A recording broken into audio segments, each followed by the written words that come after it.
Folks, happy Friday and welcome to the Freedom from the Press podcast. My name is Jason Robertson and I'm here with my partner in crime, Todd Peterson. Good to have you with us, folks. And Jason, nothing says Facebook suppression like titling your episode about Donald Trump. Yeah, I was going to say, Todd and I have been doing this podcast now for like 5-6 months, and we're just two normal dudes from Minnesota who love talking politics and culture and entertainment. And we were talking this week. It's been a great week for President Donald J. Trump. And we just want to go Trump on this episode. So if you don't like Trump, tune in and you can call us stupid if you want. And if you do love Trump like us, it's going to be a great episode. But yeah, we share it on social media platforms, on Twitter. Follow us on Twitter. We follow it. We post on Facebook. We post it on Rumble. Rumble, probably one of our favorite platforms. We love Rumble. YouTube. But I got to say, Facebook, when you put Trump in a title, Todd, what happens? Nukeville, Jason. I think you go straight to Nukeville. Right. But I would say, it's funny. We have 3 different Facebook pages, all with 1 million followers that we share it on. And right now, combined, they have sent it to like 12 people, it looks like. The suppression is real. But Jason, I would offer this up to the anti-Trump crowd. Maybe you're just a Joe Biden voter. Maybe you're one of those Republicans that's too good to vote for Donald Trump because one time he said something about women. This is the episode for you because we would love to change your mind and expose you to a narrative that you have likely not heard before. We're here to present some truth. We will back it up with sources. You can go fact check it yourself. Let us know in the comments below if you disagree with us, and we'd love to have a dialogue with you because, again, this is about presenting an alternative narrative from state media to give you a side of Donald Trump that you have probably not heard before. Yeah, and I'm going to say, we always talk about it on our show, but folks, we are anti-government, pro-Trump people. We are not Republicans. Frankly, I think Mitch McConnell is just as corrupt as Chuck Schumer. The federal government and our political establishment has been taken over by corrupt people. President Trump is the American that stood up and said, we are going to fight back against this evil regime, and this regime is going to come after me. And they came after him in his first term. They've come after him now that he's running again. But I got to say, I don't know about you. Doesn't it feel like there's a lot of backfire happening with this right now? It has all backfired. And if I had been an impartial observer watching from above, and I would have said, is it smart to put Donald Trump in the spotlight, go after him? So it's so obvious that they are targeting him. You and I have said on every show, probably, Jason, if he hadn't run for president, none of these charges would have been brought against him. This is simply because he is a front runner in 2024. He's got the momentum. There's a lot of sentiment, angry sentiment from 2020. So all of this is designed to keep him off the campaign trail, try to create negative press. But you and I both could have predicted, I think a lot of people did, that maybe they shouldn't go after him in such an obvious way because that's going to wake up a lot of normal folks that maybe not invested in politics, but they look around and they say, gosh, it's weird that they're just going after Donald Trump for these things when it seems pretty ubiquitous in politics.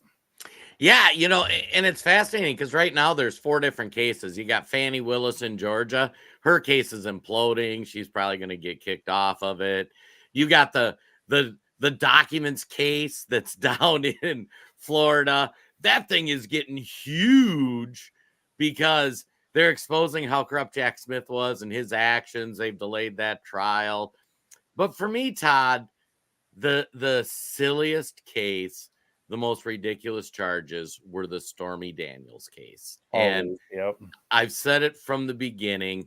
So for those who don't know the facts of the case, we're going to go through in just a little brief highlight of where the case comes from. So allegedly, Donald Trump had an extramarital affair with porn star Stormy Daniels a couple decades ago. Todd, first question, is it legal sleeping with a porn star? Yes. Ironically enough, it is. Turns out if you are a consenting adult, you can do things with other consenting adults, Jason. Right. It might be immoral in the eyes of the Lord. Maybe do not commit adultery is a 10 commandment, but it is not on the legal books. You will go to jail if you commit adultery, allegedly. Now, do the details of your alleged affair have anything to do with any legality, or should that be part of any felony case? If you are good, bad, cause her to pass out, that's irrelevant too, Jason. Right. Yeah. So for those who didn't follow the case, last week Stormy Daniels testified. she was sharing all these lurid details, which, by the way, she owes President Trump a couple $100,000 for claims and backtracking claims. Her story's changed 5 times. Who knew the porn star might not be the most there and the best thing? But one of the facts that came out is she said Donald Trump slept with her so well he like made her pass out. I don't know. Hilarious detail. I hope it's true. Yeah, but once again, whether or not Donald Trump slept with Stormy Daniels, he denies it. She said both yes and no. Really irrelevant to the case. And Jason, she didn't really care about it until 2016. And I'm scratching my head trying to figure out what changed in 2016. Totally weird, right? Weird. And this is what's interesting too. Next thing, let's say you're a rich and famous person or a politician and somebody has accusations against you saying you did this thing or that thing, whatever that thing is. Like there's no illegality in it. If you pay that person hush money, is that against the law, Todd? No. What? No, sorry. Paying hush money is not illegal. This just in. In fact, go to www.theamericantribune.news. Will, one of our great writers, did a well-researched piece a couple weeks ago. Most people don't even know there is a congressional fund set aside for sexual harassment claims. So if you are a member of Congress and somebody claims sexual harassment, there is a fund that they pay out from. And oh, by the way, you as an American taxpayer, you don't get to see who that fund went to pay off, who it didn't get to pay off. Even though you don't get to know those details, even though, Jason, whose money is it that is used to pay out? Well, that would be your money and my money and everybody watching the show. Okay, folks, just to recap that, I hope you're sitting down. There is a slush fund from your tax dollars that congressmen and congresswomen use to silence those people that allege things took place. But when Donald Trump pays out of his own pocket, suddenly that is a crime. That is the root of the case. See, now that's where we're going. So it's not illegal he slept with her. It's not illegal he paid her to shut her yap. There was some allegations about he set up LLCs and whatnot to do the payments. You know, that's fairly common practice for what these people do. So, Todd, what is the underlying crime that they are charging President Trump with? I'm going to ask this question because I spoke to my dad about it yesterday, and I said, Dad, if you were a politician, forget Donald Trump, if you were a politician on the campaign trail and you wanted to keep somebody quiet and you agreed to this, mutually agreed, again, 2 consenting adults, I will pay you X amount of dollars if you stay quiet. Would you pay that out of your personal finances or would you pay it out of the campaign finances? So he said, well, it would clearly make sense to pay it out of personal because I'm not donating to this politician's campaign to then just turn around and give it to somebody else to stay quiet. It would make sense to me that a politician use their personal money to handle a personal matter. Right. So audience, you know, put some replies in the comments. The comments are already on fire today too. Bill, vote conservative for Trump, November 2024. You got Carol, big Trump supporter. I am a woman and I love Trump. Kick Fanny to the curb. And Stormy. Oh, yeah. Oh, yeah. Oh, yeah. We got David. All these court cases against Trump is election interference. Biden, you better hope you lose Trump immunity case because you're next. 100% true. That's the ironic thing about this. The only politician to go after is President Trump. But back to Todd's question.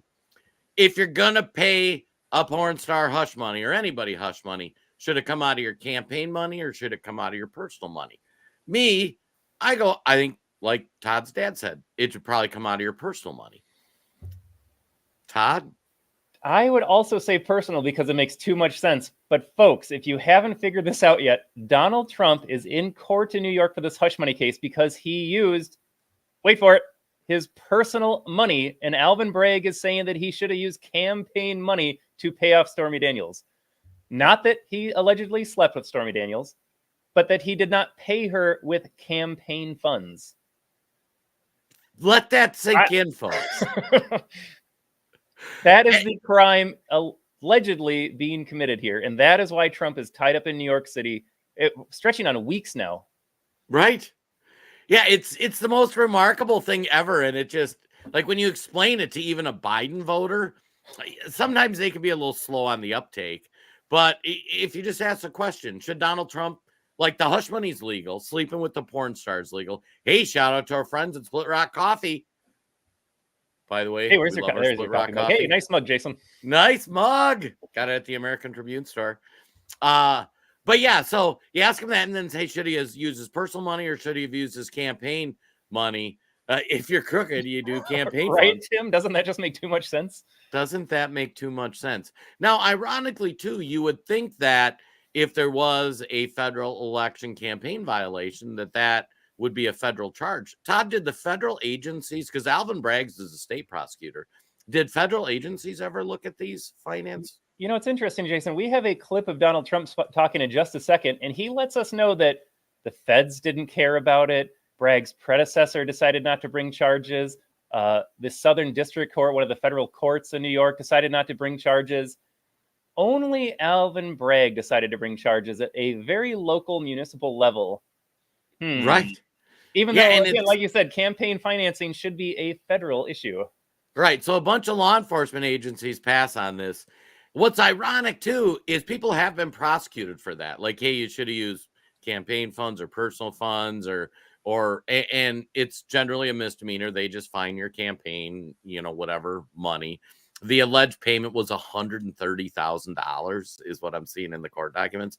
All these millions of dollars spent over $130,000, which account did it come out of? Hillary Clinton got fined for that because of the Steele dossier in New York, and she just paid a fine. And actually, Alvin Braggs, to get this as a felony charge, had to cite that this was part of a criminal conspiracy, the cover-up, as a underlying crime, which is yet to be defined. So it has to be like a crime within a crime in order for it to even qualify as a felony, and he still hasn't identified.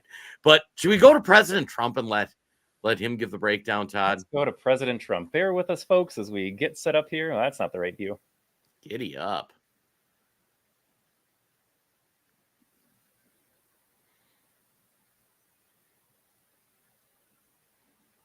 Oh, man.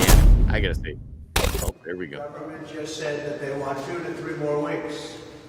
That means they want to keep me off the trail for 2 to 3 more weeks. Now, anybody in there would realize there's no case. They don't have a case. Every legal scholar says they don't have a case. This is just a political witch hunt. It's election interfering. And this is really, truly election interference, and it's a disgrace. It's a disgrace. And in every poll, I'm leading by a lot. And they figure maybe they can do something here. Maybe they can do. This case should be over. This case should have never been brought. By the way, Alvin Bragg didn't want to bring the case. Your previous DA didn't bring the case. The FEC said they threw it away. They said, you got to be kidding. Southern District didn't bring the case. Nobody brought the case. And then Alvin Bragg brought the case as soon as, when I'm running and leading, that's when they decided, let's go bring a case. So it's a disgrace. Can you even dispute the fact, as Trump concluded right there, they only brought the case because he's A, running, and then B, leading. And we've got some crazy poll figures to show you later, folks, about just how much Trump is leading right now. We even have The View admitting that he is leading so much in part because of all of these sham trials. Yeah, and it's funny, as Americans, we all kind of operate on that. We'd rather see 10 guilty men go free than one innocent man go to jail. Like that used to be a standard. You don't want overreaching government.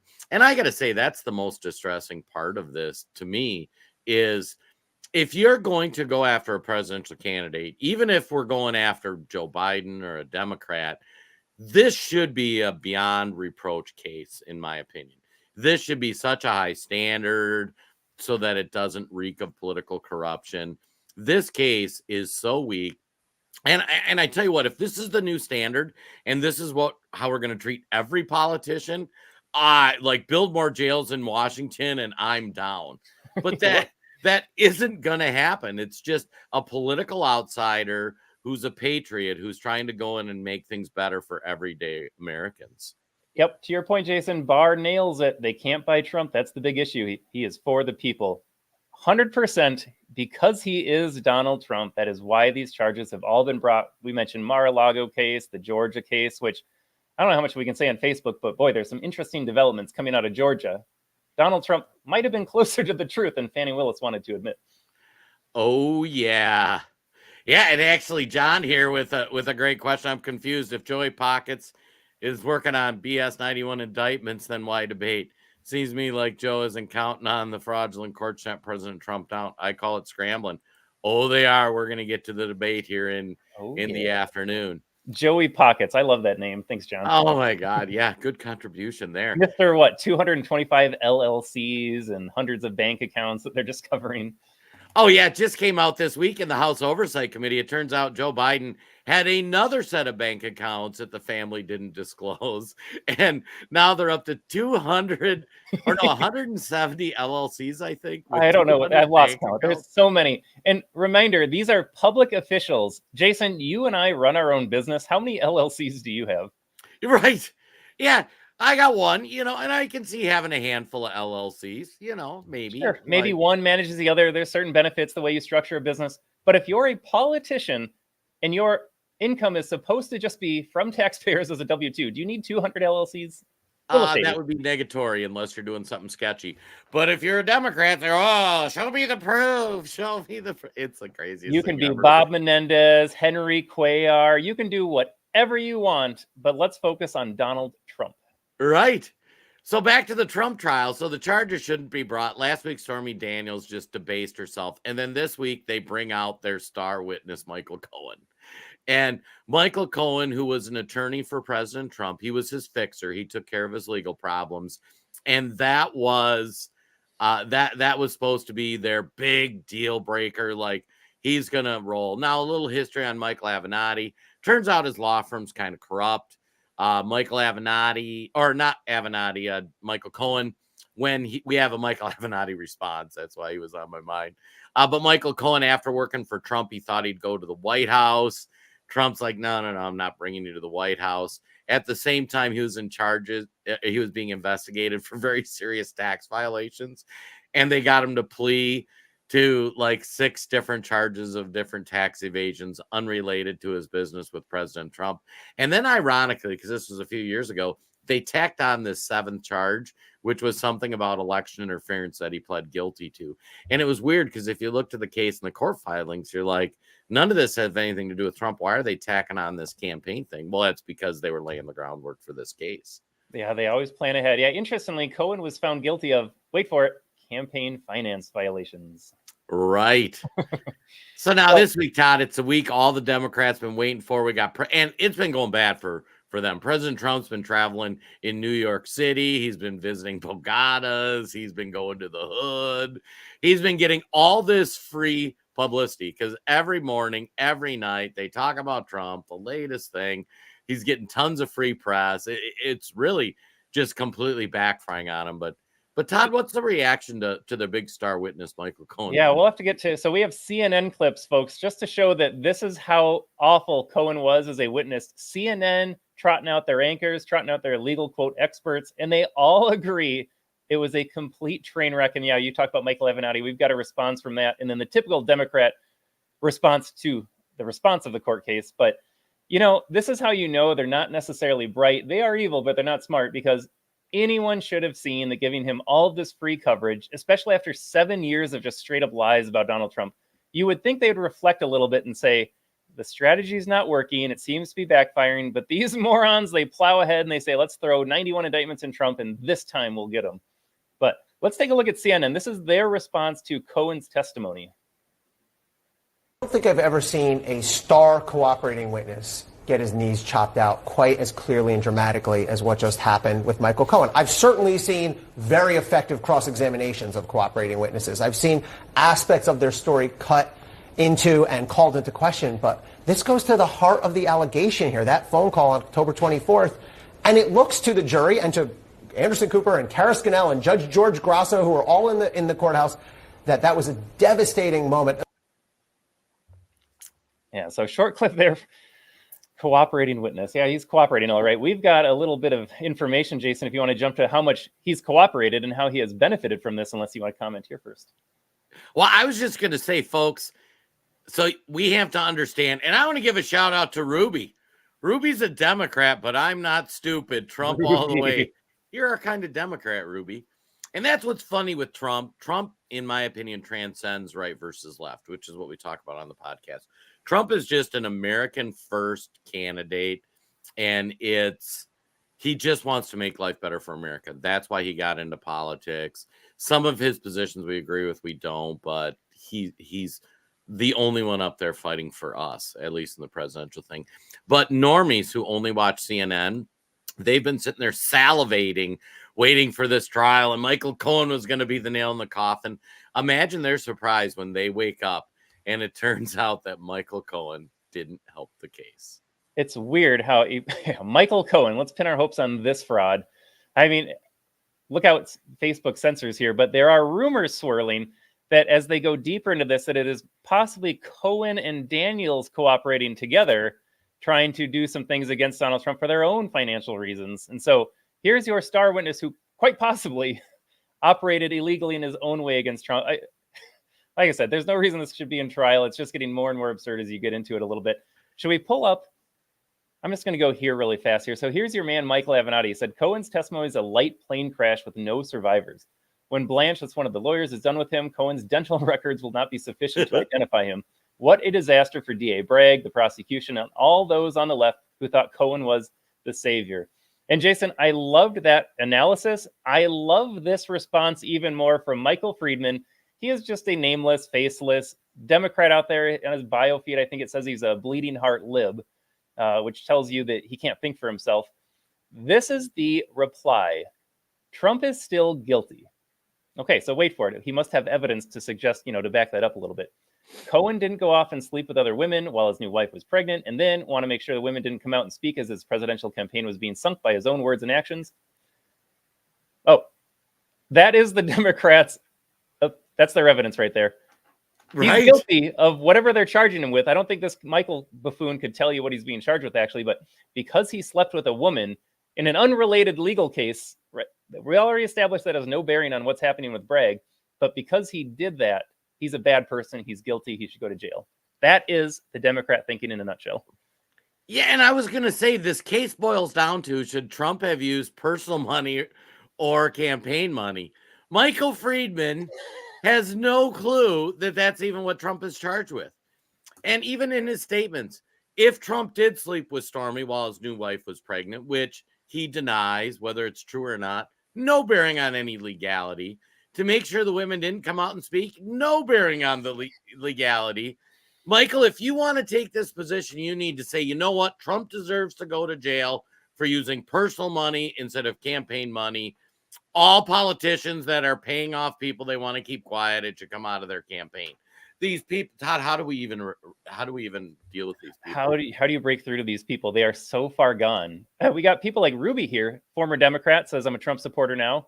There's a little bit of hope, but someone like Michael, a self-described bleeding heart liberal, when you think with your emotions and that you think character assassination is just as compelling reason as actual objective evidence, I don't know if there's a bridge to that. And let's put it in perspective. Michael Avenatti, who represented Stormy Daniels, he is not a Trump fan. No. Like, he's a lawyer. I think he's currently serving like house arrest. He has his own issues. This is not a Trump fan. He hates Donald Trump. And even he is declaring this case horrible. Todd, what does the rest of leftist media think about this? Well, kind of segueing and piggybacking off of our Michael Friedman character, take a look at how MSNBC is portraying this coverage or portraying the trial, and let us know if you see any similarities between state media's coverage and Michael Friedman's tweet. Having done all this reporting on what the Situation Room was like under Donald Trump in his first administration, I don't know the degree to which history can give us some sense of what might happen next, but if Donald Trump gets elected in November, what kinds of things and what kind of usage of the Situation Room are you imagining in the second administration? It's going to be uncontrolled. One of the things that I point out, and others have pointed out as well, but I pointed out in my chapter on President Trump, is the most damning testimony of his competence and character comes from those who had the most senior level positions in the White House Situation Room who served under them. From James Mattis, the defense secretary, from John Bolton, his national security advisor, from John Kelly, his White House chief of staff, who all talk about how frightened they are by the prospect that he would become president again, apparently with no guardrails, without the kind of people who were serving him in the first term. Instead of having guardrails, it appears that he's going to have a bunch of enablers like those you see, sitting with him in the courtroom over the last several days. And it's something that is chilling to many of those who served in the Situation Room and during the first administration, but are no longer supporting President Trump. Jason, I heard a lot of words. I didn't actually hear anything substantive. Why is Donald Trump a threat if he gets back in the White House exactly? Evidently 4 years with no new wars causes some people some consternation. I mean, let's break this down. He rattled off a list of names from Mathis to Bolton to those guys. They're all war hawks. They all represent the old Republican Party. And all those people want us to go blow up another country because every one of them is getting kickbacks from the military-industrial complex, from Boeing and Raytheon and all these companies. And when they leave government service, they go take their high-paying job for these companies. War is big business. Donald Trump didn't want wars. Donald Trump took it real simple. Like, I really just want people to stop dying. Like, we need to end this. So if all those clowns that just want to go blow up another country don't want Trump, to me, Todd, that sounds like an endorsement.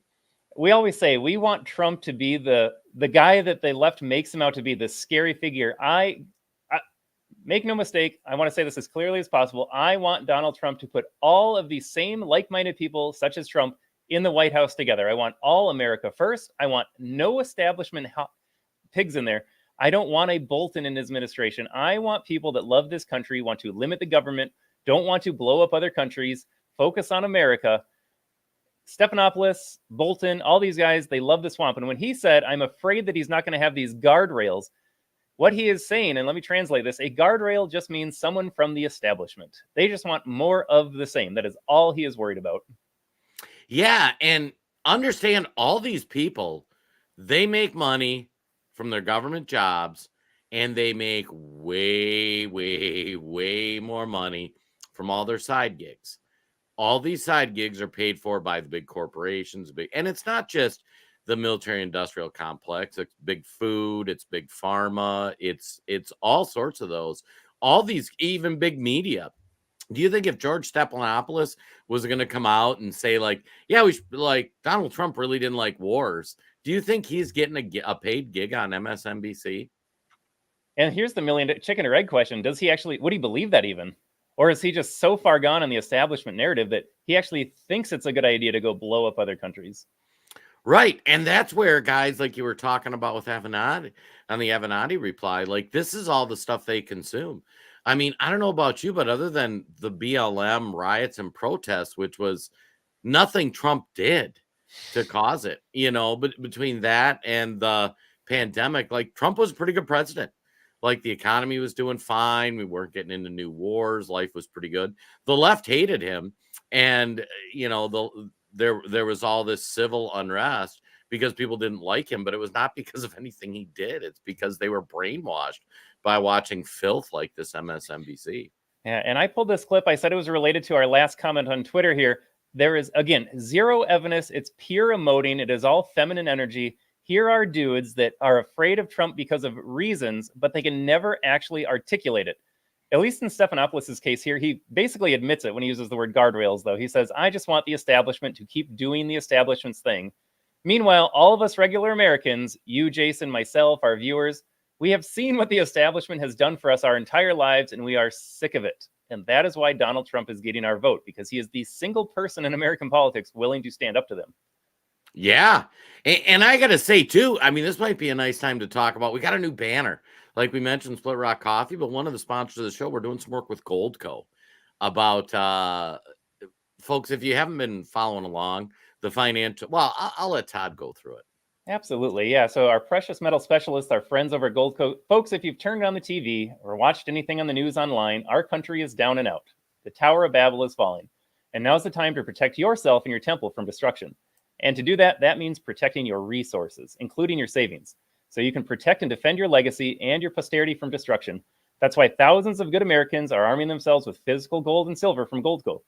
Go to handsoffmywealth.com or click on the video or the link in the video description, or click the link in the description below. But also, if you visit my partners at Goldco today, tell them you heard this on the podcast. And you get up to $10,000, folks, in bonus silver from Goldco for qualified accounts. So protect your legacy and your posterity while you still can. Go to handsoffmywealth.com. Yeah, I got to say, too, I mean, I'm not only a sponsor, but I'm a customer because the wife and I, you know, we're looking at our investments and we're trying to see what we can do to hedge them against, like, the stock market's going up, but with all the economic stuff, it could go down. And how do you have gold and silver on hand? And like, I picked up a sleeve of these silver eagles from them, $30 a whack. So if things go south, like, it's a good denomination that you could trade or you could do. And you know what? It's silver. It doesn't really go down. It just goes up with inflation. And when they try to destroy the country with inflation, like, silver just goes right up along with it. So yeah, handsoffmywealth.com. Go check it out. You get a free information guide. It's fantastic. Yeah, help out the show. Visit the site. Help out yourself, though, too. Protect your resources against all of the insane Democrat policies and establishment policies right now affecting your finances. Right. Oh, Todd, where do we go next on this court case? You know what? Let's put a pin in this one here. I have got, speaking of the establishment that loves to blow places up, I've got a clip of Lindsey Graham here. It's almost impossible to think people are this way, but here is Lindsey Graham talking about blowing everybody up. Listen, you know, here's what I would say about fighting an enemy who wants to kill you and your family. Why did we drop 2 bombs, nuclear bombs, on Hiroshima and Nagasaki to end a war that we couldn't afford to lose? You don't understand, apparently, what Israel is facing. They're facing 3 groups. Iran, who has received $80 billion in aid. When Trump left office, they were exporting 300 barrels of oil a day. Now they're at 1.3 million a day. They've been enriched by Biden. They're taking that money to kill all the Jews. So when we were faced with destruction as a nation after Pearl Harbor, fighting the Germans and the Japanese, we decided to end the war by bombing Hiroshima and Nagasaki with nuclear weapons. That was the right decision. Give Israel the bombs they need to end the war they can't afford to lose and work with them to minimize casualties. Senator, military officials would argue that there has been so much technology since those bombs were dropped that for that very reason, that is why Israel and other developed countries can be more precise. But let me ask it this way, because President Biden... What's her name, Welker? When you have a state media anchor making more sense than Republican Lindsey Graham about maybe we shouldn't nuke the Middle East... the world is upside down. What an absolute lunatic. I gotta say, when I saw this clip, this came out out of last weekend shows. It's funny because a couple weeks ago there was a debate going on, especially on Twitter, where they were talking about should we have dropped the nuclear weapons in Japan, and people were making arguments for and against. I do the Wayne Dupree podcast during the week, and we had talked about that. I believe that we should not have dropped those nuclear weapons. And the reason is, even if we felt we were morally justified in dropping those weapons and it saved American lives or whatever the argument is, you're opening the door for somebody else to feel just as morally justified to drop that. And it's kind of hard to go up to somebody. It's kind of like when you go to their kids and go like, well, guys, you know, I might have done that when I was a kid, but you really shouldn't do that.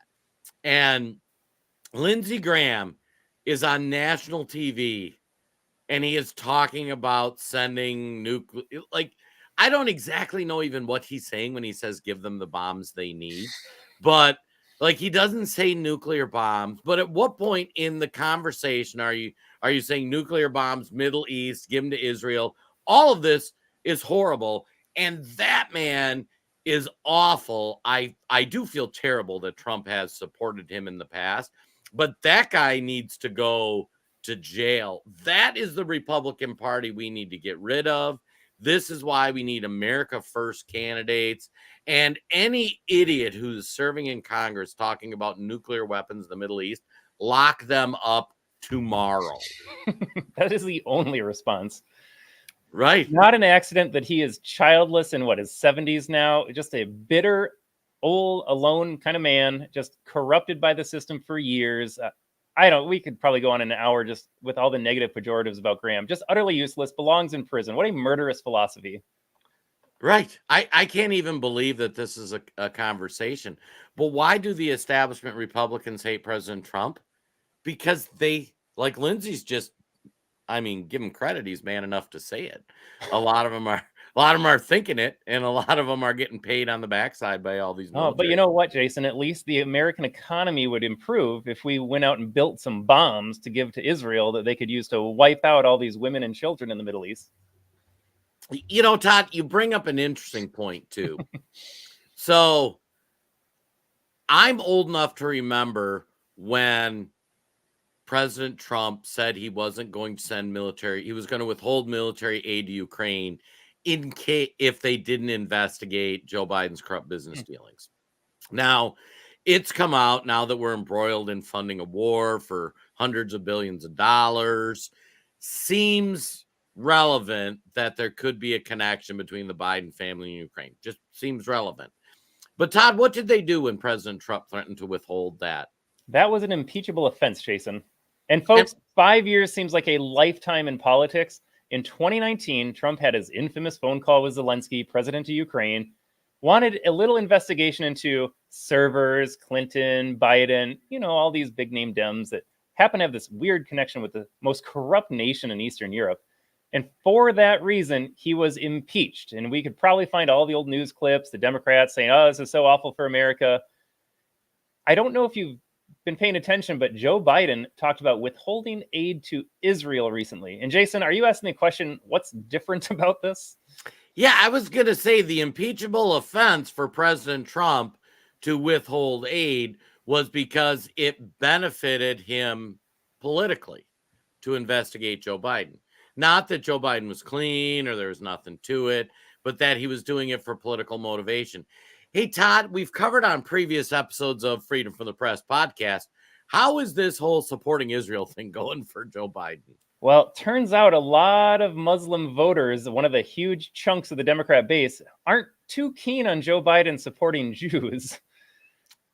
Right. So that is if you talk about helping you politically, nothing would help you more among certain communities in swing states like Michigan than saying, I guess we won't give money to Israel. Vote for me again, please. Yeah, so if you withhold financial aid to Israel for political gain because your Muslim constituents aren't liking you supporting Israel, that completely cool. But if you withhold aid to investigate political corruption in Ukraine, you get kicked out of office. All right, make it make sense, folks. I think we should just name the show Make It Make Sense.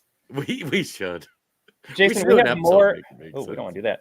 We have one more Avenatti clip. Do we have time to do that before we get into the actual title of our show? Yeah. All right, so folks, buckle up for this.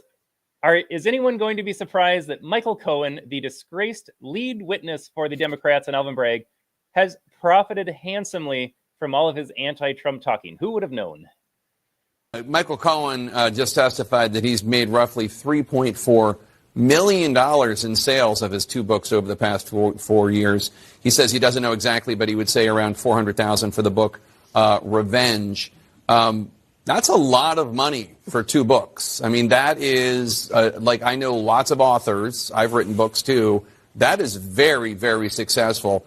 Being a member of the resistance, as it were, has been lucrative for Michael Cohen. I assume that will be something that the resistance. I love that line. You have the institutions of government, you have the legal institutions, you have all the media apparatus going after President Trump, and they try to frame themselves like, we are the resistance. They don't realize that Biden is Palpatine, and they are all part of the Emperor's regime. There's a Star Wars reference. Yeah, I was going to say we were talking a little Star Wars in our company chat earlier today, but it's funny because it totally reminds me of watching the prequels. And when Palpatine ascends to power, it's like, turns out that was 2016 through. Turns out you don't need democracy, yeah. Right. Oh my God. But anyways, $4 million, Jason. And it reminds me of the Bernie Sanders book deals. And here's Bernie Sanders, who in 2016 probably could have been the nominee for Democrats. Instead, he made a lot of money on these book deals that I'm not sure anybody read. I've never met someone that bought a Bernie Sanders book, even rented one at the library, but he made a couple $1 million for just churning out books after he gave the nomination to Hillary Clinton. And so here's Cohen weirdly making millions of dollars on books that I don't think anyone has read or purchased. But boy, when you do the right thing, you get rewarded from the establishment.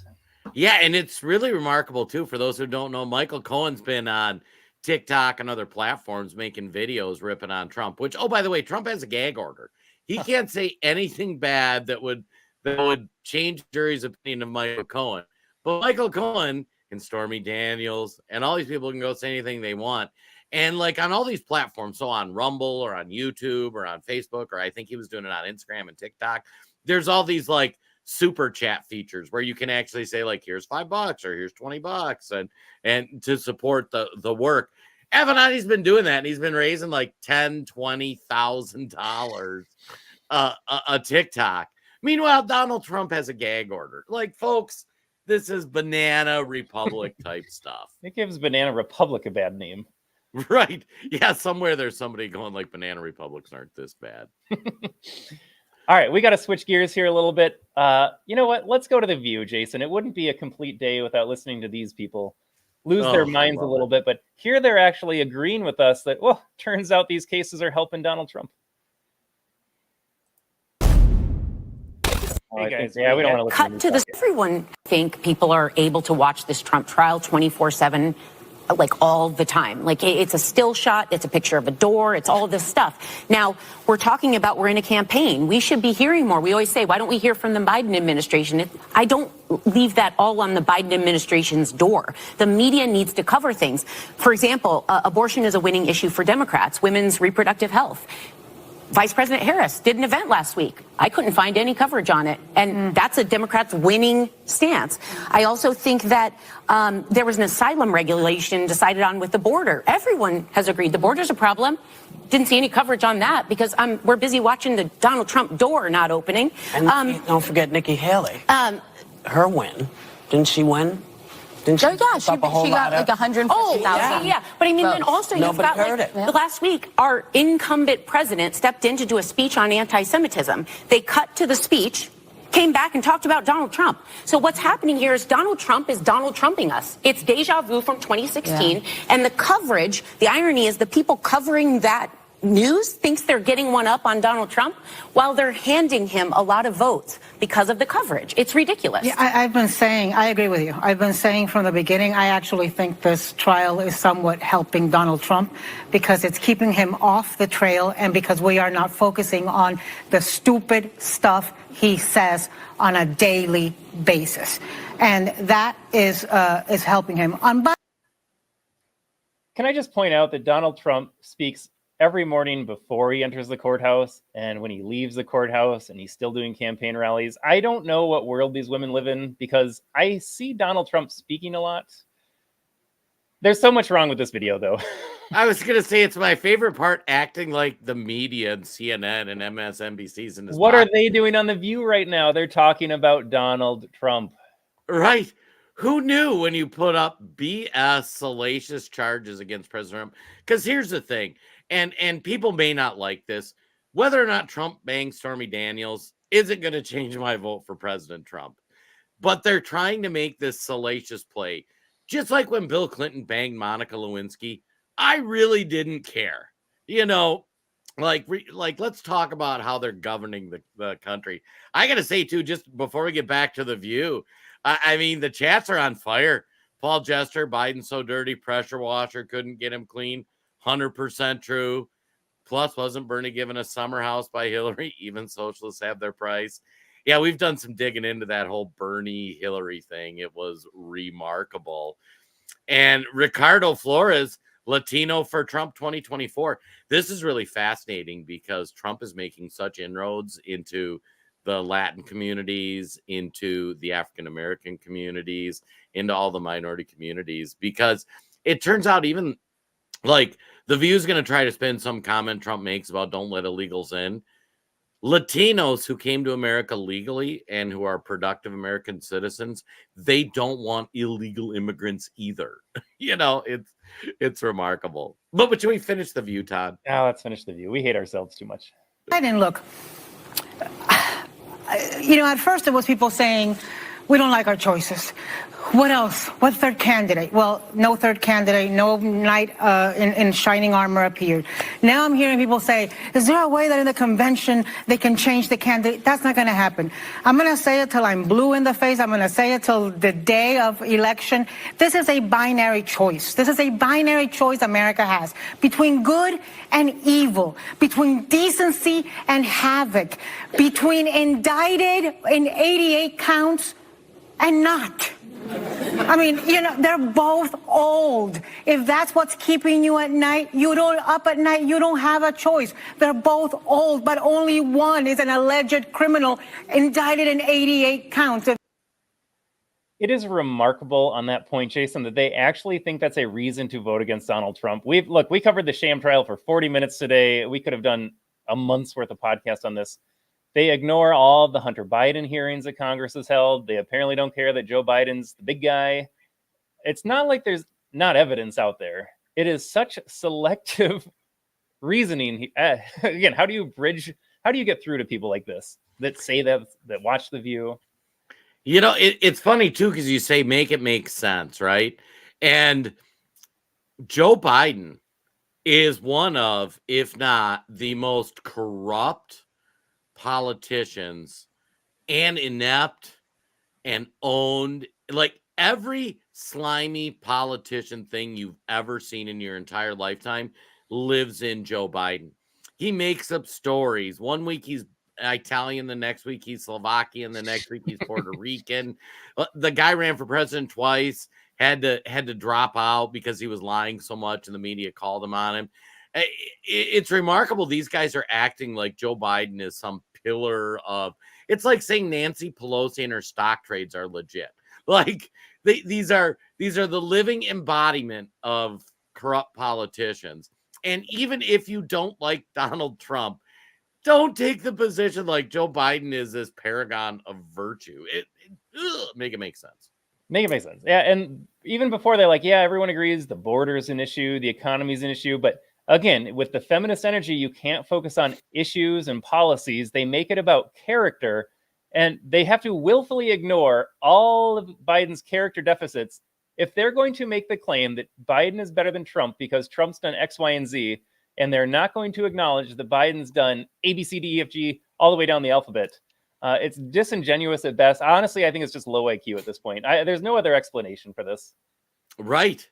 Yeah, and I mean, even this week, like they never answered why there was cocaine in the Joe Biden White House. And actually, Bart just dropped a comment.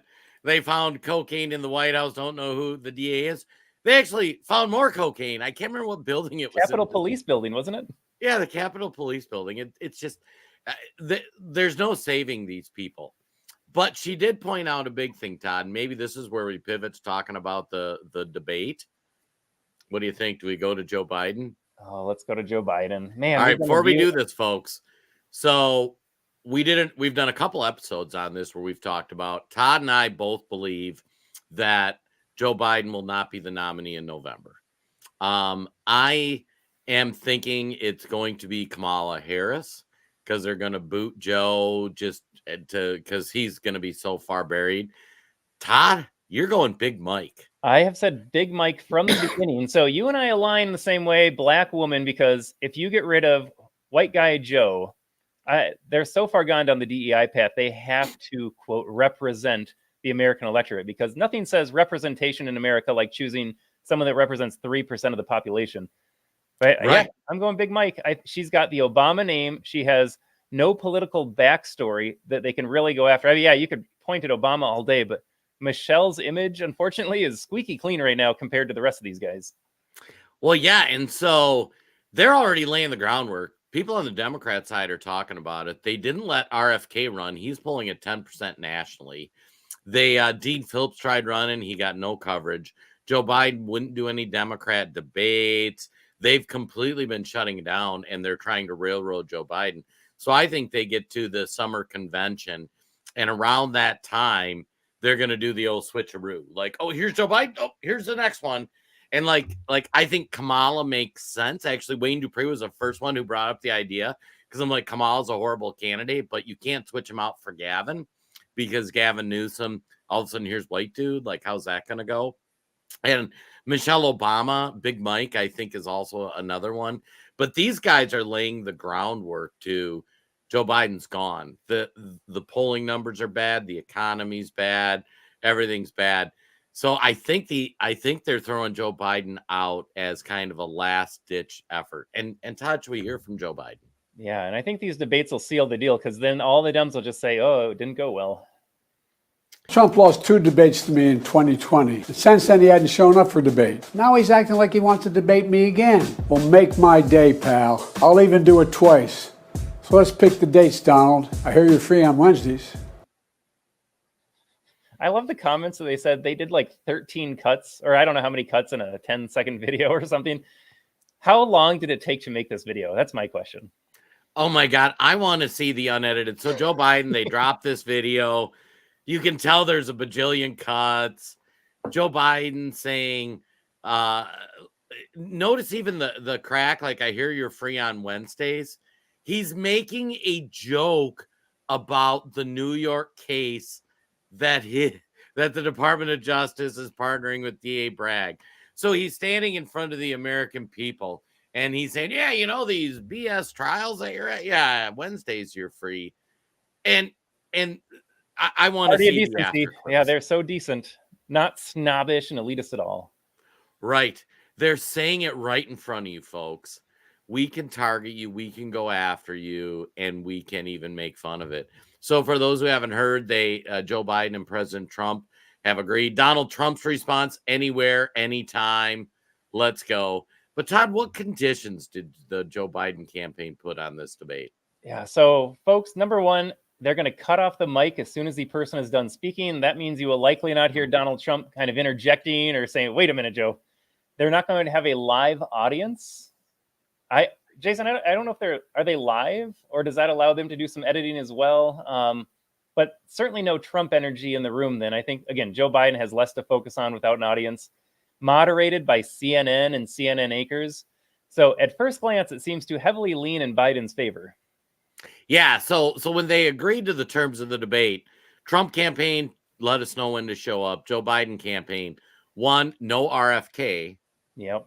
They don't want him on stage. 2, it has to be a select media organizations, which essentially were CNN, MSNBC. It had to be the regular anchors. So we get Jake Tapper, who hates and Dana Bash, who hate President Trump, in the June one. But Jason, I will say, I think it doesn't sound like it's in Trump's favor. Like the Biden regime tried to set it up to help him. Having anti-Trump moderators, that'll be so obvious what they're trying to do to him in the debate. I think that people will see through that. You and I talked about the mic getting cut off.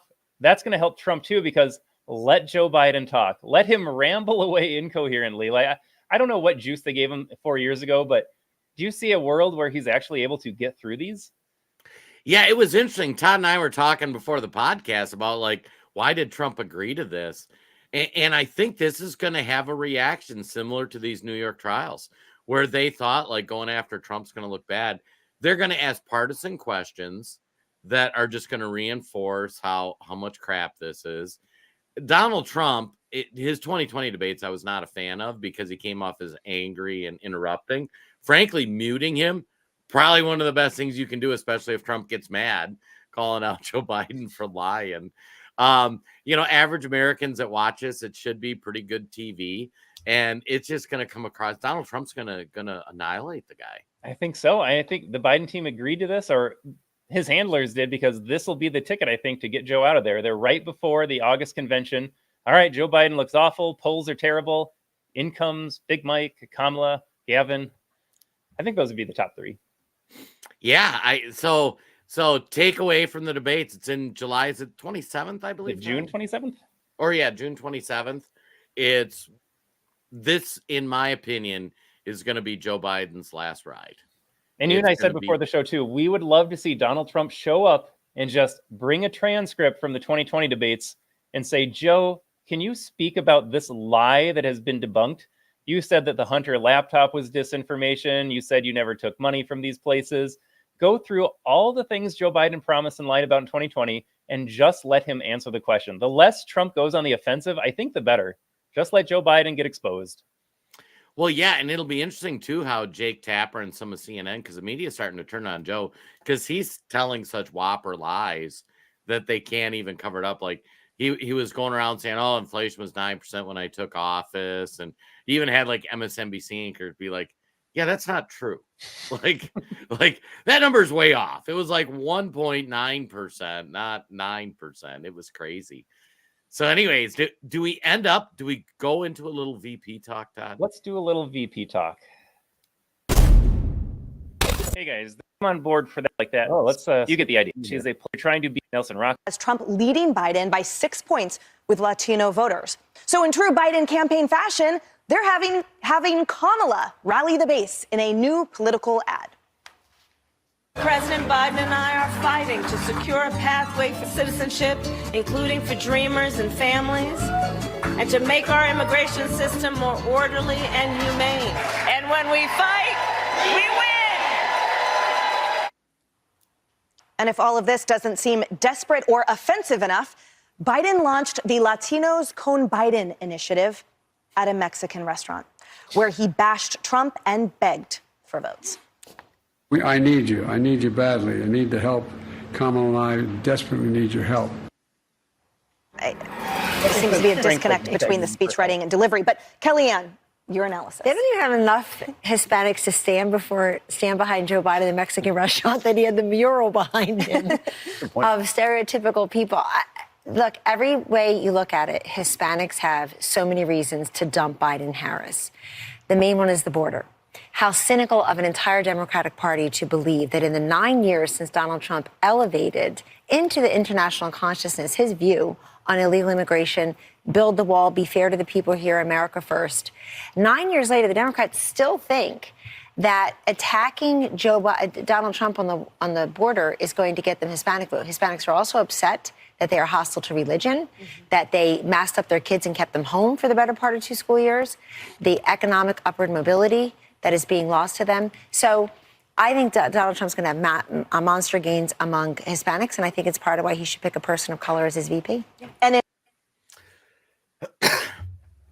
this is so much to unpack. So Latinos, legal Mexican or Hispanic Latino immigrants generally have traditional family values. A lot of times they're Christian. A lot of times it's kind of like the Cubans where they're anti-illegal immigration. They really don't. Yeah, they don't like communism. They want a free market economy where they have an opportunity. I mean, like, I don't know about you guys, but like the Hispanics up in Minnesota, some of the hardest working people you'll have.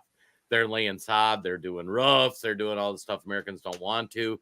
I see more and more companies that are Latino owned because these guys started out doing roofing and then, hey, I got my own truck, I get my own crew. It's remarkable. But the Democrats are sending out Kamala Harris to rally the troops, which is ironic in itself. But it comes down to who should President Trump pick for his vice president, Todd? And we played this clip because Kellyanne Conway, I thought she did an actually really great job breaking down the Biden-Trump differences right now. She was really articulate and concise with that. She ends her little segment, though, saying Trump should pick a person of color. And if we had played me speaking before in this video, the number one thing I hate about that is that she is adopting the language of the left. She says person of color, just normalizing this idea that your skin color matters, that all these immutable characteristics matter. So I have a problem with her language. It's an open-ended question whether or not Trump should pick somebody that, quote, represents a community, because that flies in the face of conservative principles. We are against initiatives that would say you are worthy of this simply because you check a box. It's falling right into the hands of the left. So I instinctively don't like it. But Jason, I'm also a political pragmatist. If polling suggests Trump could win 1, 2, 5% more of voters and that got him over the hurdle, I want to see Trump win more than not. So again, I'm conflicted on this one because I instinctively hate it.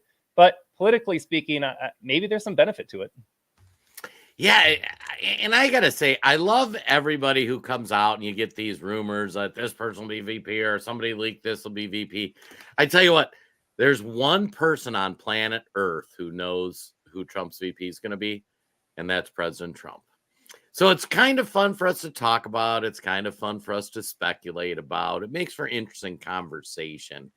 Nobody knows who Trump's going to pick for VP other than maybe his family or whatnot. I got to say, in some cases, like Kristi Noem, I would have totally bought that she could have been the nominee. And then she decides to write about killing dogs in her book. That was kind of a bad thing.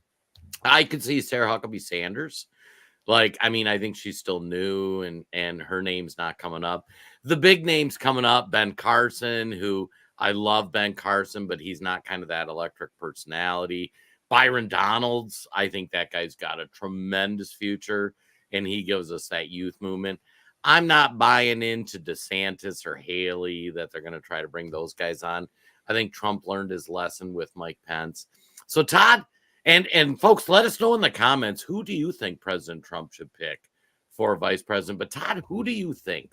Who's your leading let me just candidate? squash two more names. There's two prominent senators right now, Marco Rubio and JD Vance. I've seen their names bandied about. I hate both of those choices. I think Vance has the right ideas, but I just don't think he's a winning ticket. He doesn't get people excited.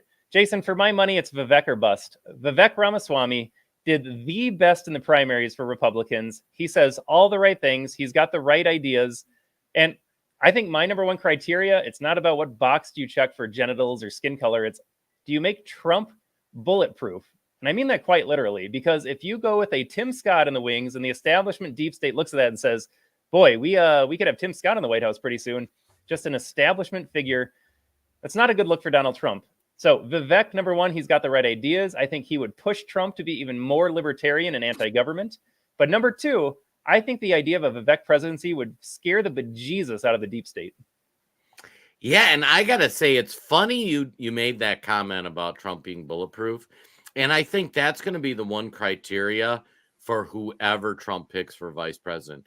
I've seen some names kicked around like Tulsi, which I'm not sure about. Dixie just dropped that in the comments. Devin Nunes. I've heard that idea floated. Devin's working with Trump. Don't know how I feel about that, but it's interesting. If you look back in history, and this is kind of funny how this stuff works out. So Todd, do you know which president won the presidency by the most votes ever? Nixon. And do you know who his vice president was? Governor Spiro Agnew of Maryland. And what happened to Spiro Agnew? Turns out they went after him first. And are you asking me who they replaced him with? Yes. A little guy named Rockefeller.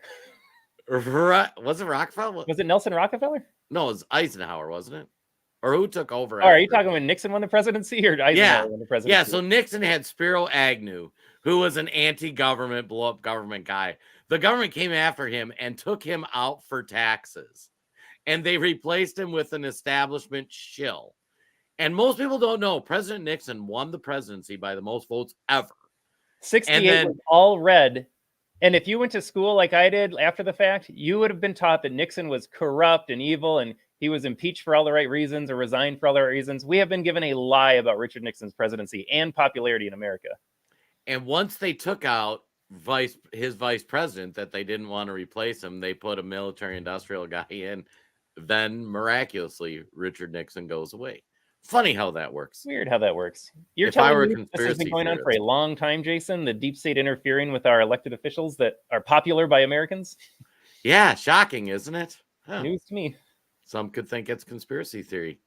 Well, hey, on that note, folks, let us know in the comments who you think Trump should have for their vice president. We'll probably talk about this as we get a little. It might be a fun episode. We did who do they replace Joe Biden with episode that was a lot of fun, a lot of engagement on it.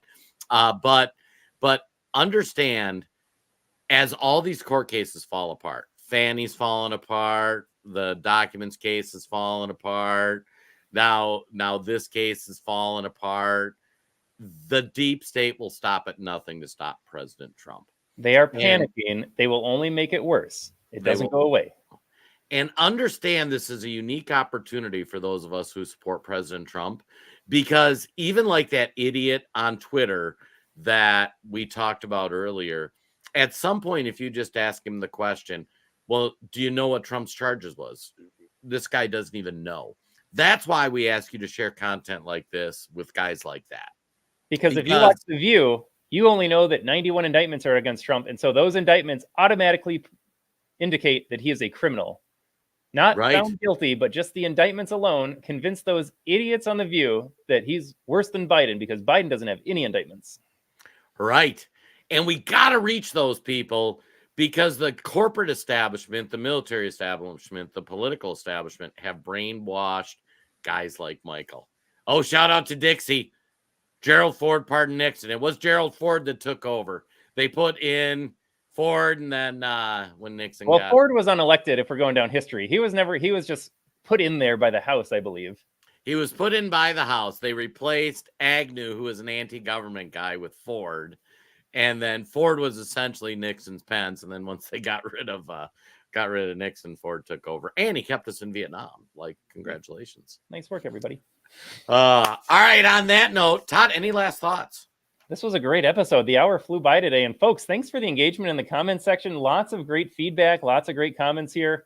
It'll be interesting. Let us know your thoughts moving forward. How does all the Trump nonsense shake out? But Jason, we'll definitely be back to revisit this as we get a vice president figured out, as these trials come to a conclusion. So stay tuned, folks. Yeah, I was going to say my last thoughts, folks. Thanks for tuning in. It's been really exciting to see the podcast grow. I mean, we stream on a bunch of platforms. I'm going to say, full disclosure, my favorite's Rumble. Rumble doesn't suppress what we say. And we're actually, because a lot of folks watch on Facebook, we get a lot of comments and a lot of engagement on there. But we're kicking around doing kind of the You Can Say Anything episode on Rumble, where we do like an episode and then an extra 20, 30 minutes where we don't have to be so careful in what we say so Facebook doesn't nuke our pages. So we're kicking that idea. So if you don't have the Rumble app on your phone, or if you haven't aren't familiar with the website, it's basically YouTube, only it lets you have free speech. So I would encourage you to go on there. Our channel is the American Tribune. So go check it out. We appreciate your support. And I'm going to say too, folks, this economic stuff is going to get wild. And I think that's going to be one of the triggers before the election. So go to handsoffmywealth.com. Check out some of the offers. Check out some ways you can protect yourself. There are a ton of experts. They can give you great advice. With that being said, Jason, we are back next Friday at 10 a.m. Central. We'll see you then, folks. Have a great weekend.